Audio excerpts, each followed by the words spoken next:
What are we doing here? And where are we gonna go? It's like we just woke up one morning, and then it's welcome to the show. Don't ask any questions, just go with the flow. Make as much money as you can, and try your best not to get broke. Copy everything you see on the TV, from the hairstyles to the clothes, and don't think too often, just do exactly as you're told. And if you ever get confused, then just turn towards the alcohol. You still hear your thoughts? Then just turn up the radio as you learn to live a lifestyle of drugs, sex, and rock and roll. But in all honesty, I just need to know, is there more to the cycle than growing and getting old? Living and dying just to leave behind a happy home and a whole lot of property that somebody else is going to own. I just really need to know before the casket's closed, 'cause I'm not willing to gamble with my soul, nor am I ready to take any chances. These are just simple life questions, and I'm just searching for some answers. Like, what are we doing here? And what is our purpose? How did we get here, and who made us so perfect? And what happens once we go, or is this world all really worth it? Questions we don't answer because apparently we don't really have to. There's no purpose to this life and our existence is merely natural. Then in that case, please let me ask you, did you create yourself, or was it somebody else who had fashioned you? 'Cause you're a being that's impeccable, faultless and unparalleled. You're a product of supreme intelligence, and I'm merely being rational. For there isn't a camera on this earth that can come close to the human eye, nor a computer that can compete alongside the human mind. And if the whole world was to come together, we wouldn't be able to create a single fly. So many signs, yet we still deny. As science tries to justify that all this could come from none, when it's a simple sum. 0 plus 0 plus 0 cannot possibly ever give you 1. So from where did all this order come?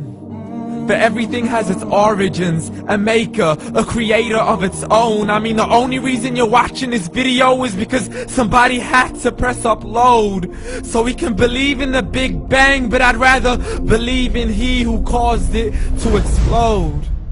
Allah, the creator of everything along with every single soul.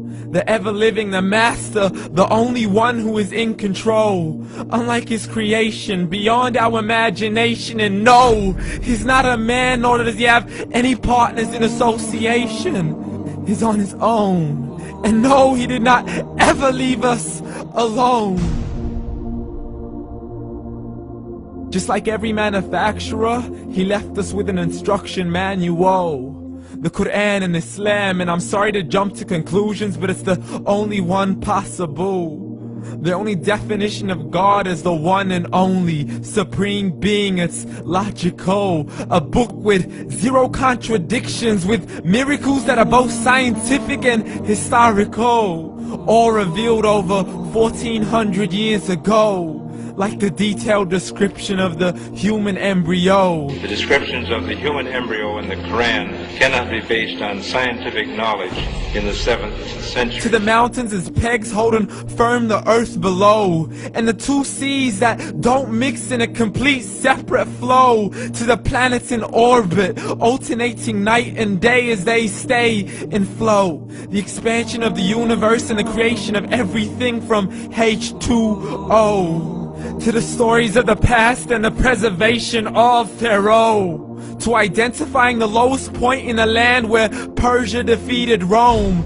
The gushing fluid that created man in the glands between the ribs and the backbone. And not a word has changed, it's still the same. So please explain how all this was known over 1400 years ago. To a man who couldn't read or write, as he would recite whatever the angels spoke. And if you still don't believe, please try to come up with something that's even close. But you can't, so we took God as a mockery and his messengers as a joke. Muhammad could not read or write. How's somebody who can't read or write gonna start a religion? Dismissed his scriptures as legends and tales of the ancient folk, as we live life according to our whims, desires, and hopes. saying this life is the only home we will ever know. We will live then die, then simply turn to bones. YOLO! Correction, after the grass dies, the rain arrives and it regrows, and Allah promises to do the same thing to your very soul and bring you back from your very fingertips to your toes, as the all-seeing supreme being watches us so close, and we are surely being tested in our wealth, our health, and our self, and everything that we've been blessed with. So believe, for we will surely be resurrected and be brought back to our Lord and account for every single deed, as He hands us our books and orders us to read. From the bad to the good and everything in between. You yourself are sufficient for your own